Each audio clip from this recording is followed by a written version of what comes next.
Connecticut Style has teamed up with Shaw Remodeling and Arts TV and Appliance for the Fix My House Basement Makeover. Last time we got an overview of the project. Today, Colin Shaw gives us an update. Good afternoon, everyone, and welcome to the first update of the Fix My House Basement Remodeling Project. We're here in Middletown, and as you can tell, work has begun.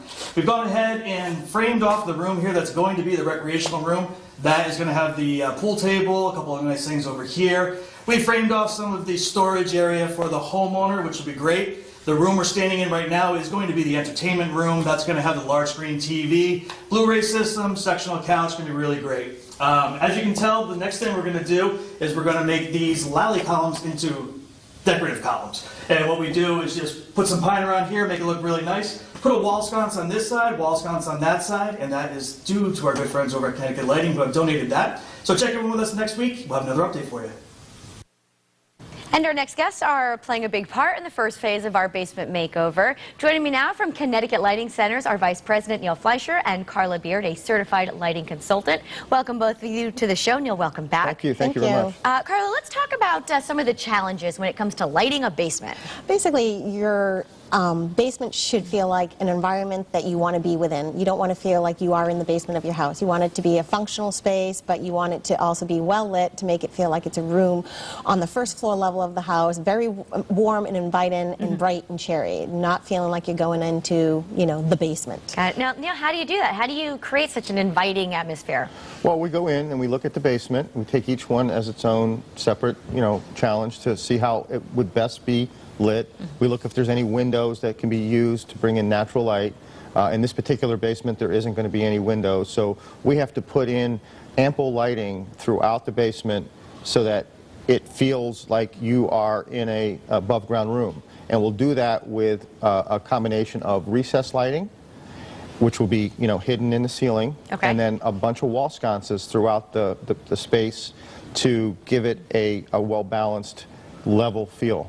Now, you've done a walkthrough of the basement, so I'm assuming it's probably pitch black or maybe one light that you would turn on? Yeah. Porcelain sockets are probably the most common thing to see in any basement. So, we go in and we work with the bare bones, and then we have to really, be ingenious on what we're going to do to really create the space and, make it well lit. So how big of a project is this?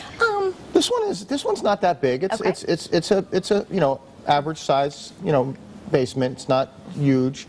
And that's the thing, is we can do from a basic basement to the most elaborate, huge basement with as much level of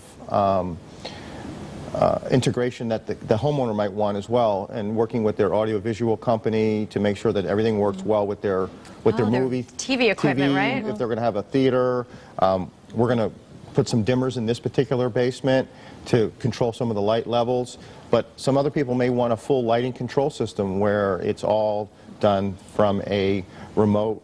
Oh, that's an option? That's an option. That's kind of cool. And we can work that right in with all of the other audiovisual equipment too, if there's going to be some. Now, why the dimmers? Why is that important?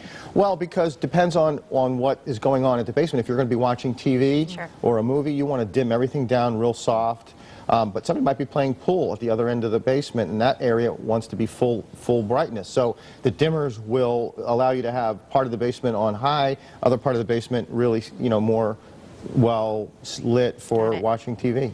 Carla, we have a couple of extra minutes here. Tell me a little bit about some trends that we're seeing in the lighting world. Trends, LED lighting is very popular now. Everybody is all interested in, what types of control systems as well, but LED has got to be probably the #1, topic of discussion when they come into the showroom. They always want to, talk about what the latest, greatest fixture is that can accommodate such a bulb, and so at Connecticut Lighting Centers, that's what we try to do. We try to educate, and I think a lot of people know that, so we are the resource guide right now for LED in the industry.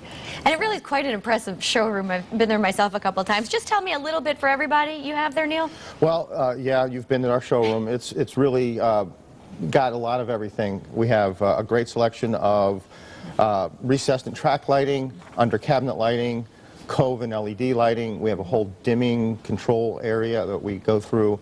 We have a lot of ceiling fans. This year we've increased our outdoor lighting selection, probably almost doubled it. We've got new fans that just came in.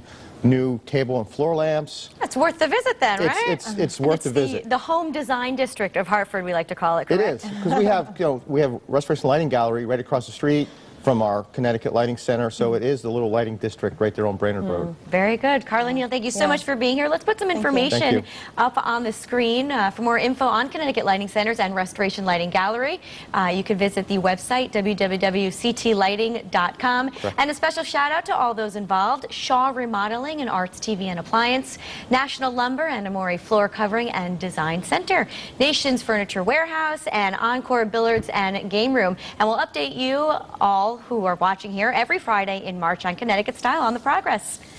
All right, coming up next, a woman and her duck help children learn about disabilities while at the same time finding the ability to make a difference. Stay with us.